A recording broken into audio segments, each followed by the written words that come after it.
So good morning.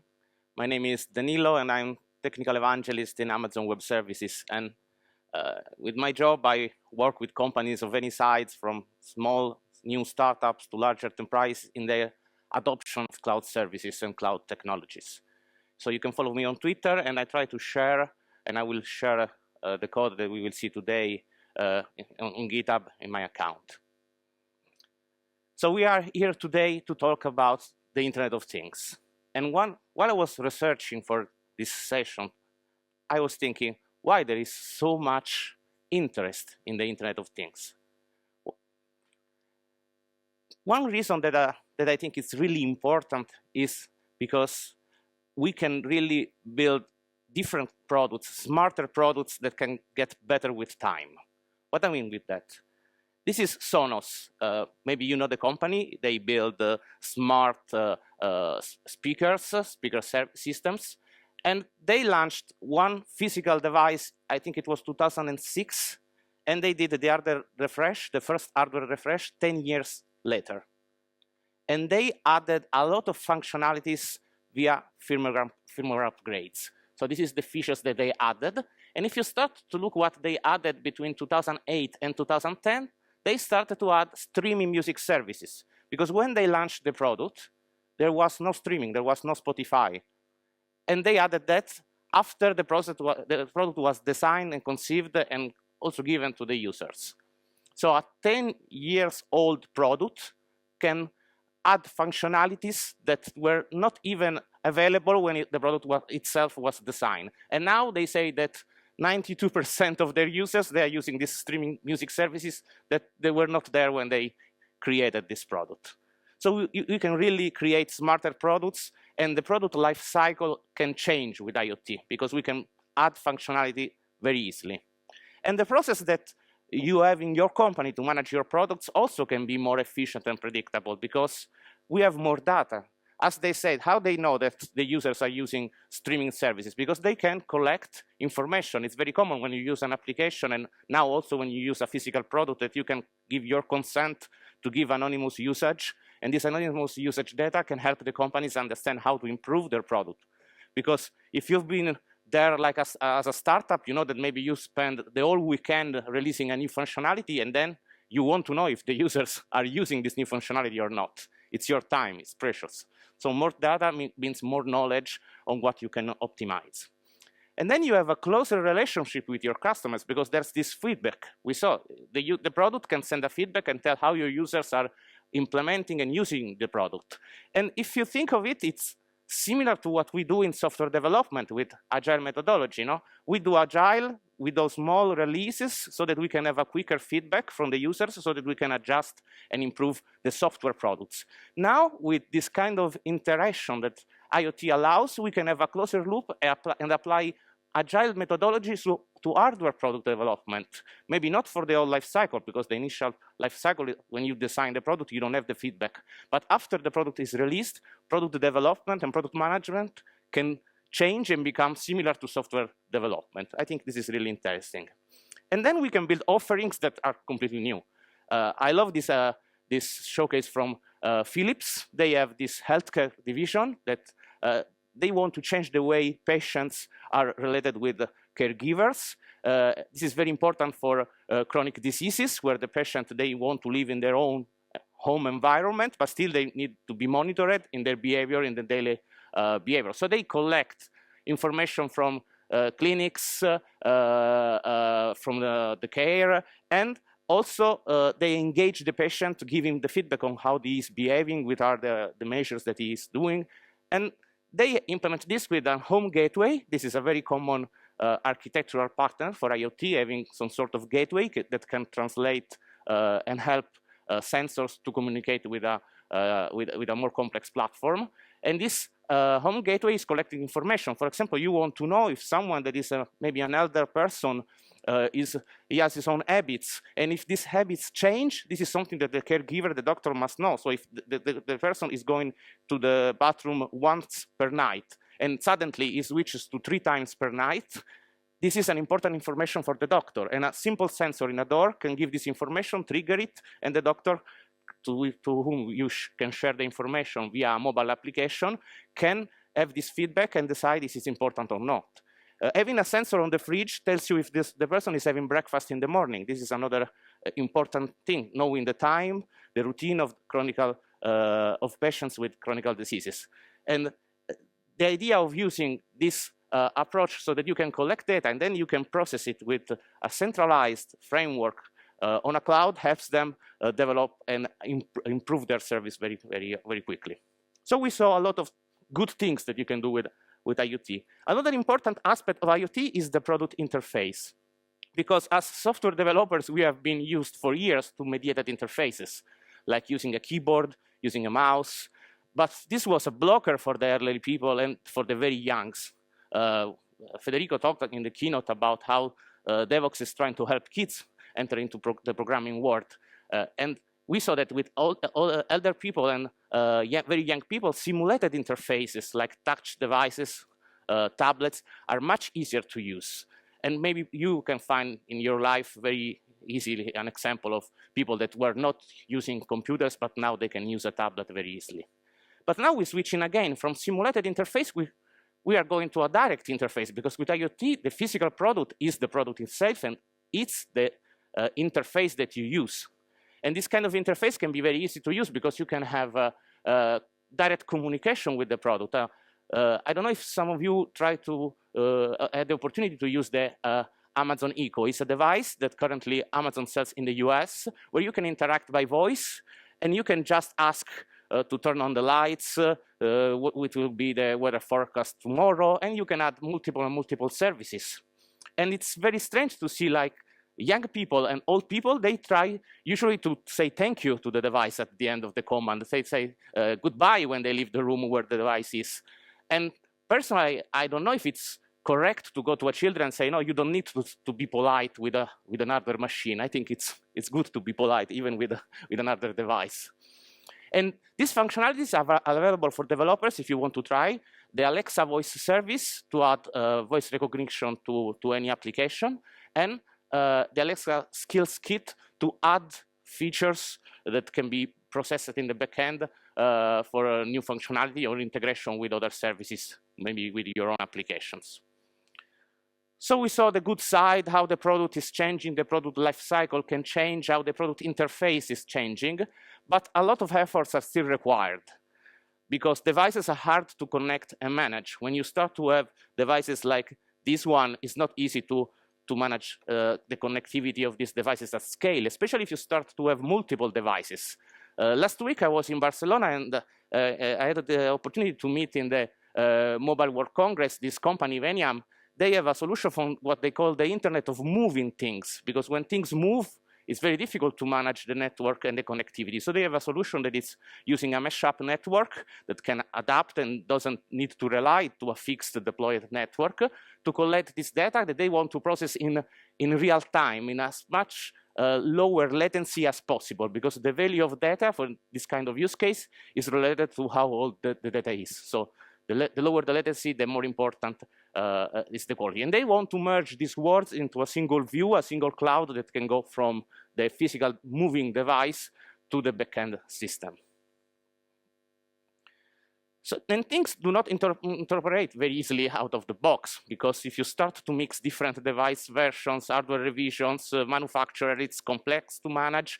And if you start to collect a lot of data from the sensors that you deploy, the risk is that you have really a huge quantity of data, but the signal to noise ratio is really low, because maybe you just want to analyze 1% of this data, but still you need to provision and manage the whole storage and infrastructure for a huge quantity of data that you actually don't need it. And applications and things, so by things I mean the device that you connect, do not always match. What I mean is that we see two colliding worlds. The old world of machine-to-machine, of telemetry devices that were very simple to send information to a backend, they are growing and becoming smarter. On the other side, that's us, the developers, our application, our standard web frameworks, the RESTful interfaces. And these two worlds, they still don't talk very easily with each other. So there are a few blockers. So what we thought is, how can we make IoT simple, especially for developers? Because developers are the creators that can build something new, the one that can build the idea. So we try to cover two important aspects of IoT development. One is security, because when your home appliances are connected to the network, you want to be sure that nobody else is hanging around. And the other one is scalability.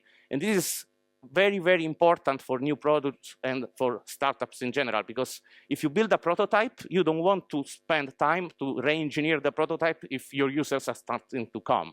So let's say that you build a prototype, this is successful, all at once a lot of users come. If it cannot scale, you will fail because nobody will see the prototype working. And even if you manage to succeed, then there is the risk that you need to spend a lot of time and effort to re-engineer completely the platform to be scalable. And that's time that you remove from building new features from your customer. So the idea is to build a platform that can get data securely from sensors and can send that to systems that can process this data. And that can also send data back to actuators that can change the state of the physical world. So sensors and actuators are the two main actors of an IoT project. For example, if we are in agriculture, we can have a huge land where we deploy sensors for humidity in the ground. And so we can collect the humidity in the ground with multiple sensors, and we can relate this information to the weather forecast for the next 48 hours, and depending on the humidity of the ground and the fact that it can rain or not, I can decide to give a feedback to the actuators, that in this case is my irrigation system, to put more or less water and really optimize the use of precious resources like water. This is a precious resource, especially in some part of the world, so that I can use only the water that I really need in agriculture. So we created this platform, and the idea is to see how it works together and then do a live demo with some coding to see the advantage that we try to put into the platform. This is the overall features that we put in. The first is the authentication for security. So for authentication, we have our natural web interface as AWS. All the services there are available via web interface, via HTTPS. But we added another interface for IoT device because HTTPS is pretty heavy for an IoT device. It's complex to manage, it's slow, and it's also not bidirectional. So we introduced the possibility to use MQTT, that is a standard protocol, and we secure MQTT using mutual authentication and a TLS encrypted channel for communication. The mutual authentication is granted via certificates that you deploy on the device. And then we recently added also a possibility to use WebSockets, secure WebSockets, to embed MQTT, and this allows also to integrate very easily a web application with the IoT world, because from a web application you can open a WebSocket and have a bidirectional connection to and from the device. There is also a device registry, because when you start to deploy thousands or millions of devices, you want to know what's on the ground. So you want to know the location of the device, the firmware version that is deployed in the sensor or in the actuator, the hardware revision, because if your IoT project lifespan goes beyond 1 or 2 years, for the same sensor, you will have different hardware revisions, and probably this is something that you have to know and manage in your project. So the registry is a metadata store where you can store information on the device. Then there's the device gateway itself. It's where all the devices can connect, and that's where scalability is important. So you can connect a few devices, million, even a billion of devices, and we can manage the scalability for you and the availability of the connection via all the protocols that I mentioned, so HTTPS, WebSockets, or MQTT. And it's creating these long-lived persistent connections using MQTT that can send and receive data from the device.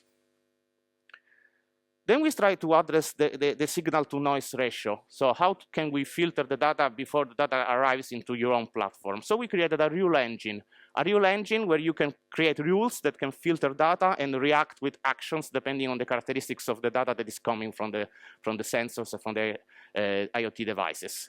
And to make it easier to use for developers, we used a SQL-lite syntax with JSON extensions, because JSON is probably the most used format for data in this area. So if you look at the bottom with the very small caps, this is just to test your eye skills. There is a very basic example where we select everything that is sent from the device to a specific topic. MQTT has this concept of hierarchical topics, where you can create a hierarchy of topics. In this case, the root is things. Then you have thing2 that maybe identifies a single device.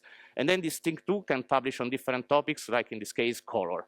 And where the color is red, you select this message, and then you can have something, some action reacting only on the message that are filtered by this simple SQL-like query. Color, in this case, is taken from the JSON payload of the data, so it's very easy to integrate. And there are also a lot of functions that can enrich the syntax of this query language. Another point that is a burden for developers is device connectivity. If you start to have 1 million of device, as Jonas said, you have to design for failure. You have to expect that not all at once they will be connected. So instead of having the developer to manage the fact that they are talking to a device that is connected or not, we introduce the concept of device shadows. A device shadow is a virtual device that the application can talk to, can read data and write data. And this device shadow, if the device is connected, is just a pass-through. But if the device is not connected, will keep the most updated status, so that the application always finds an interface to talk with. And as soon as the device is back, it will be synchronized to the status that is in the device. So you can read the latest humidity that is sent from a sensor, or you can send the quantity of water that your irrigation system should deploy on the ground. And if the device is not connected, you know that as soon as it will be connected, the latest update will win. And this is managing ordering, so that if you do multiple updates, the order is preserved. This is done using for every object, we have a persistent data store using JSON syntax, where you have the desired state of the device and the latest reported state of the device. And we compute the delta for you and use this delta to send a message to the device. This is on the MQTT side of the device. On the application side, you have a completely RESTful API that you can use to interact, and we will see that in a demo shortly. And of course, we have SDKs for the device itself, because otherwise the device would be complex to connect to the platform. So we have an SDK for C, because when you start to go into the more smallest power limited devices, because maybe they use only battery and you don't want to consume power if you really don't need it, the embedded real-time operating systems, then they use C as the native language. For more complex devices that can run some sort of embedded Linux, you can use JavaScript, the JavaScript SDK. We have a specific SDK for the Arduino Yun. And we also integrated the IoT platform with those protocols, so WebSockets and MQTT, natively in the mobile SDK for Android and iOS. So you can have a bidirectional connection from your mobile application that is receiving and sending data to the IoT platform. So now, let's stop all this talk and let's move to a little bit of demo. I zoom a little bit, otherwise I think this will be very difficult to follow. So this is the AWS console, and here we have the new Internet of Things section. We launched the service last year. And this is the web console. I'm using the web console, but everything is available from the command line, from SDKs. It's just more easy to show it visually. So for example, let's start with this device. This is a sample device that we were giving last year when we launched the service. It's basically just a button that can connect via Wi-Fi and send a signal when you push the button, and it also tells you if it's a single click, double click, and on that kind of information. So if I go here, I have some things related to the button. I have the physical thing itself. I know that is a thing by this icon with the serial number. This is the name of the thing, so usually you put a serial number or something to have unique names here. This button has a policy that tells what this button can do, so the kind of data that it can send or receive, so that you are sure that a thing cannot do something outside of the scope. And then we have the rule engine. So if I click on the rule engine, I can see an example of those SQL syntax. So in this case, what I do, I select everything that is published on the IoT button MQTT topic, is the topic that is used by default by the device. The plus is one of the star character of MQTT. It means any subtopic beyond the IoT button topic. So it means anything, any subtopic. And then I can connect actions. So in this case, you can see I have a couple of actions. This is using our notification service to send me an email, but email are slow. And this one is using DynamoDB, that is a NoSQL database, to write the data that is coming from the device into the database. DynamoDB has the concept of hash and sort key and range key. So I have to map the fields inside the JSON payload that is sent from the device into the table. So the hash key is the serial number. The dollar with the curly brackets means that I am extracting information from JSON here. And the range key is the timestamp. The timestamp is not something that is inside the payload of the device. In fact, you see there are two parentheses at the end. That means it's a function for the syntax of the SQL language. So I extract the current timestamp when the rule is executed. So let's go briefly on DynamoDB. Oops, I just downloaded the web page. And here I have created this IoT table. If I go on items, I just cleaned everything, so it should be empty. So now there is nothing. Let's zoom out a little bit. So now I will push the button. And this is an example of not always connected device. So to save battery power, this is not always connected. So if you need to send information every 15 minutes, every hour, this is probably the right pattern. So it's connecting. The fact that now we are seeing a little bit of color, it means that it has connected. And now if I check, I see that I have the data. So you see in the hash, I have the serial number of the device. The timestamp is a classical Unix timestamp. And then I have the payload, so the mapping of the JSON that is sent from the device. So I have the serial number again, the type of click, it was a single click. And I have the battery voltage. This is another very good pattern. So always send the battery voltage for battery powered devices so that you can also plan for battery replacement when you see that the battery is going down. Okay, so now we can collect this information and maybe we can process it with whatever analytics process we want to implement. Let's do something more complex now, and let's create a new thing here on the platform. So let's go here, and I want to create a smart light bulb, a light bulb that I can control over the internet to turn on and off. Nothing maybe complex, but interesting. So I create a new thing. I call it my light bulb. I can add attributes. These attributes is the registry that I mentioned. So for example, hardware revision 1.01 or a software firmware that is installed in the LAMP. And I can add more if I want. Now I created the thing as a software artifact in the IoT platform, but I need to connect something to this thing. So if I go, my light bulb. Let's go here, select the object that we just created.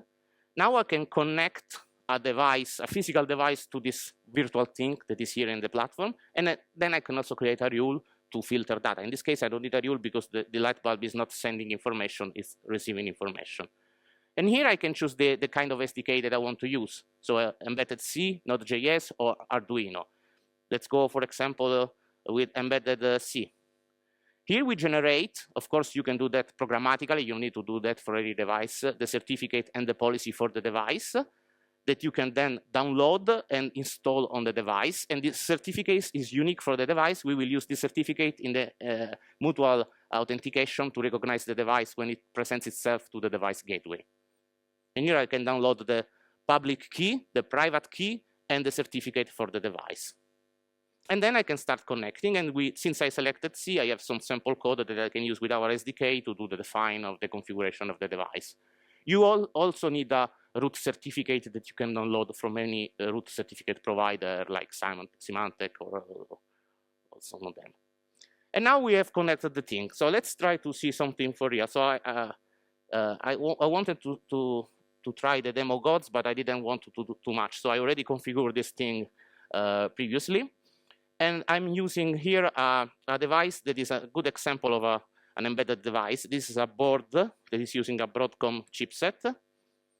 the red part of this board is the production board. So if you go in production, you buy thousands or millions of devices, it's just the red board that contains the logic. All the IoT manufacturers, usually they have the development board that includes easy connectivity, some sample sensors, things that you can use for the development side. So it's the rest of the board that you can see in this case. This is connected and powered via USB now. And I have also a terminal here that is telling me what we receive from this device. So what I can do, I can use the development environment. Is based on Eclipse that this provider gives, with a very simple C application that is simulating a light bulb that can be turned on or off. Just to give you an idea, this is a real-time embedded operating system, so you don't have the classical main of a C application, but you have, in this case, it's application start, is what it's called by the real-time operating system.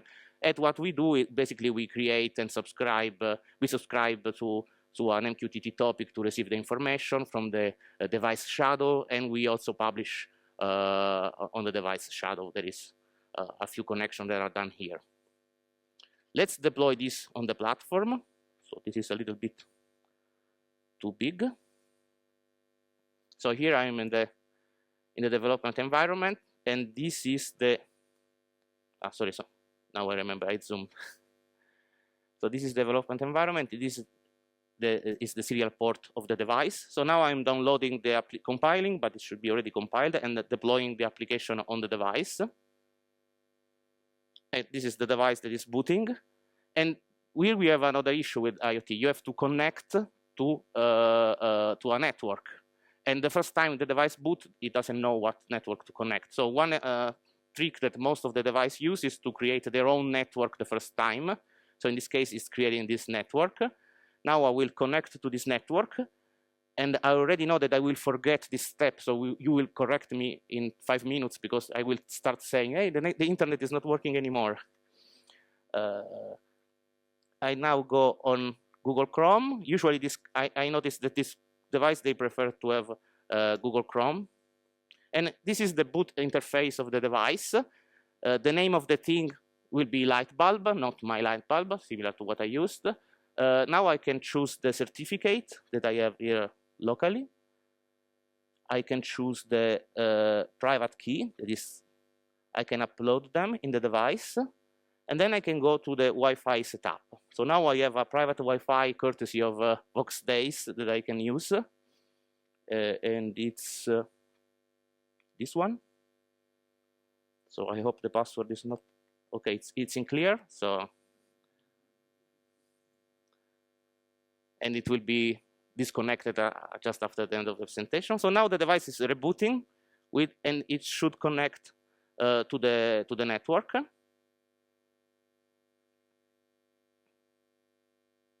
Okay, it's joining the network.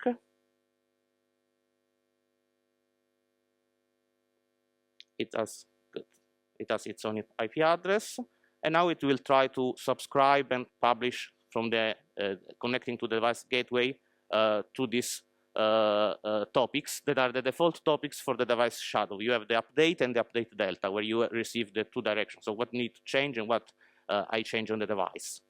So now if I go, if we start looking at the device, this is actually a light bulb. And if I push this button here, you see, oops.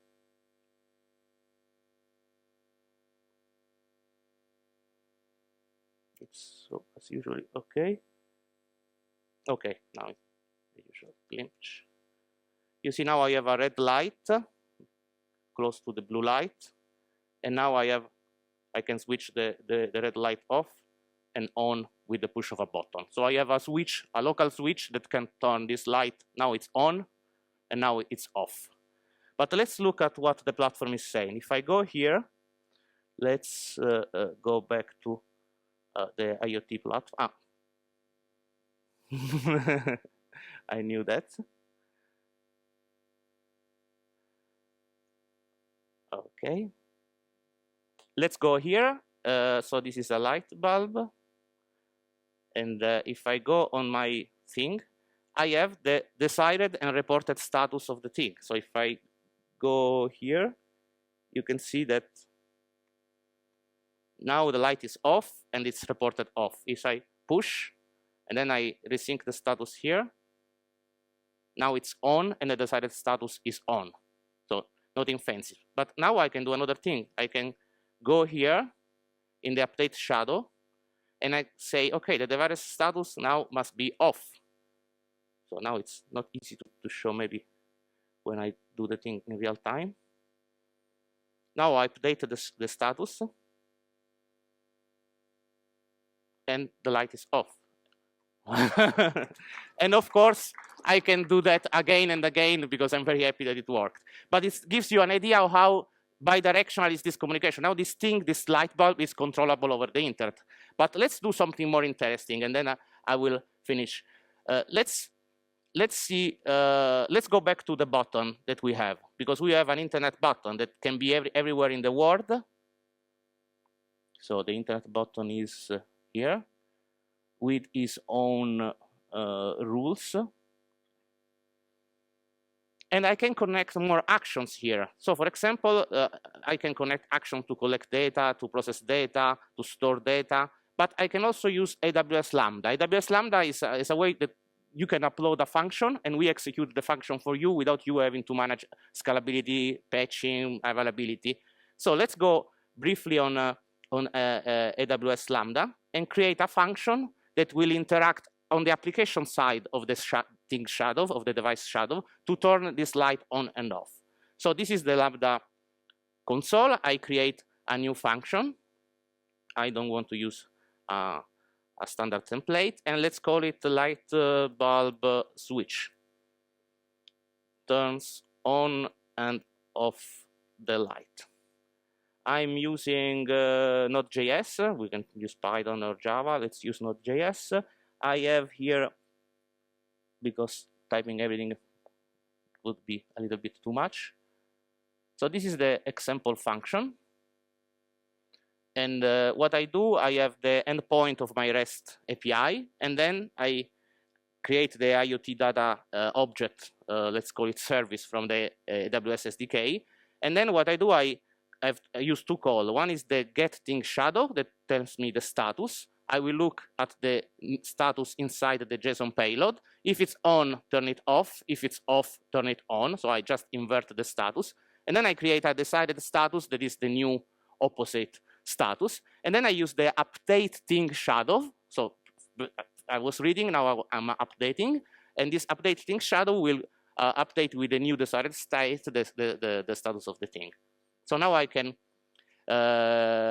give some permission to this function. Otherwise, on AWS, if you don't have permission, you cannot do anything. So I give the IoT role so it can communicate. I give the minimum quantity of memory. All the default is OK. And I create this function. So now we have the function. And what I can do, I can go here on the IoT platform and select a new action for my button to be a Lambda function. And here I can choose the Lambda function. So it was light bulb. So maybe the best thing is to refresh the screen because maybe it's cached now. So I go back here, edit action, add new action. I want to add a Lambda function. The function name is light bulb switch, the one we just created. And I add the action. Actually, the input of the device will go as input. The output of the device will go as input of the Lambda function. Now I'm not using that, but I also have the click information, all these kind of things. And now we have connected. So let me be sure that I saved, because always. OK, so let's try to do the live demo again. So now I'm clicking the button. It is connecting.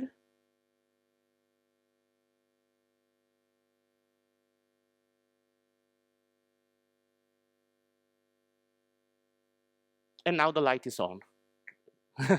Thank you. And of course, I can push this button again to turn on the light. But now I have also a Lambda function, so I can use a physical device. This button can be anywhere in the world, and it will turn this, if it has internet access, it will turn this light that can be anywhere in the world. So now not using all the features. The last thing that I can do, I can go to this Lambda function that I just created, and I can create a web API endpoint for the function. So I go here, I click Add an API endpoint using the API gateway. This will give a web interface with a RESTful resource. I can use get, post, whatever HTTP verb I use. Let's give get. And I want to make it public without any protection, but of course, don't do that with your own light bulbs. Now I have a public endpoint, and if I click on this link, maybe, okay. So let's show the demo again. Sorry for my face. I can reload. Oops.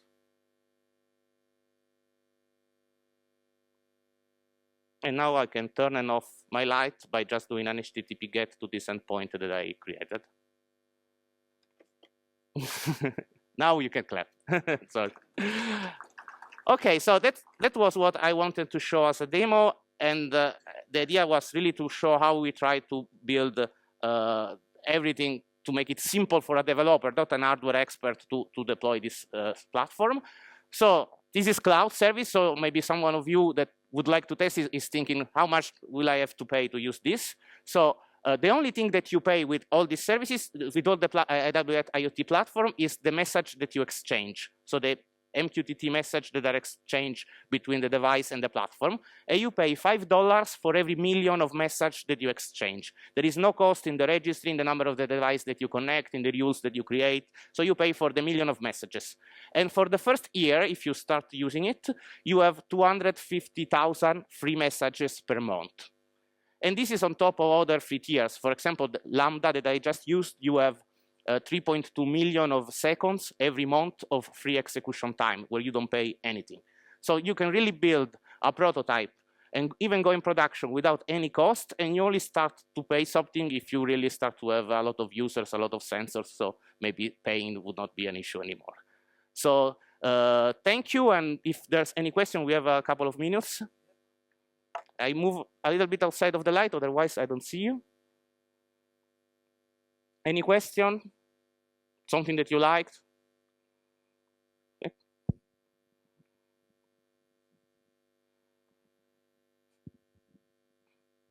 Thank you. So maybe like one thing, I saw that you were uploading the certificates into the device manually. Is there some tips how to automate this process? Because if you have a lot of devices, it can be quite tedious tasks. Absolutely, absolutely. As I said, the use of the web interface was to make it really easy to visualize, but everything is available as a web API because in AWS, everything we do.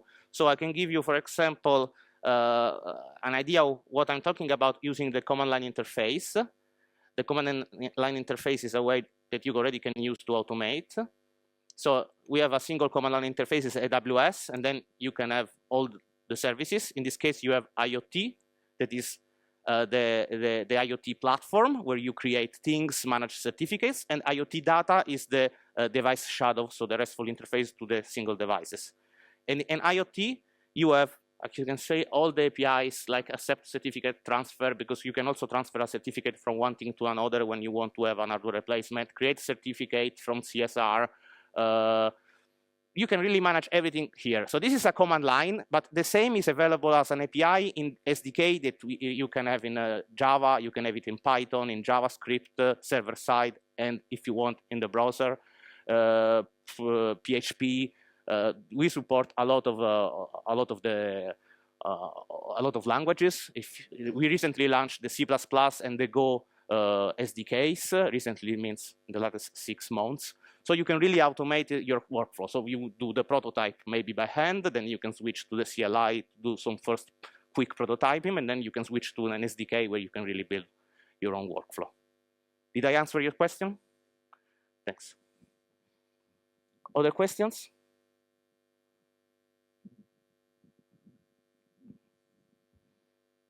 Do you have any support for geolocation? If I want to know where my devices are? Can you raise your voice?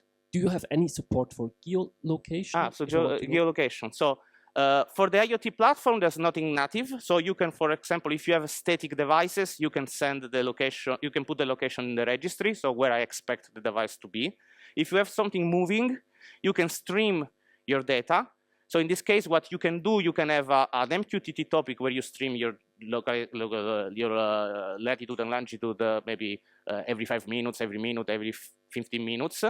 And in that case, we have a framework for real-time streaming on AWS that is Kinesis. So you would use another service here. So you would connect not these actions to the. You would have a select that will select only the geolocation data, and then you would add either Kinesis, it's a streaming processing engine where you can stream data, and then you can, or you can use Kinesis Firehouse that will automatically take the stream and save it on a repository like S3, it's file repository, or a database. And then you can work on the geolocation data on the database. On the database, we have a framework for geolocation for DynamoDB, and it's based on GeoHash. So you can have, for example, a Lambda function that will populate GeoHash based on the latitude and longitude.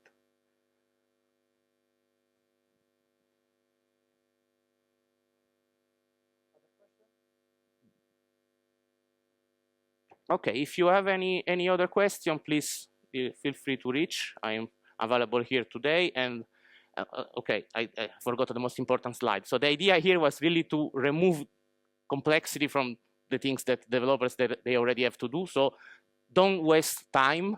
There is a story that I always tell. Even if you are the greatest DBA in the world, if you want to build an application, don't waste time managing the database because it's not giving value to your users. Work on on new features. So please ask me also in the rest of the day any question. Thanks.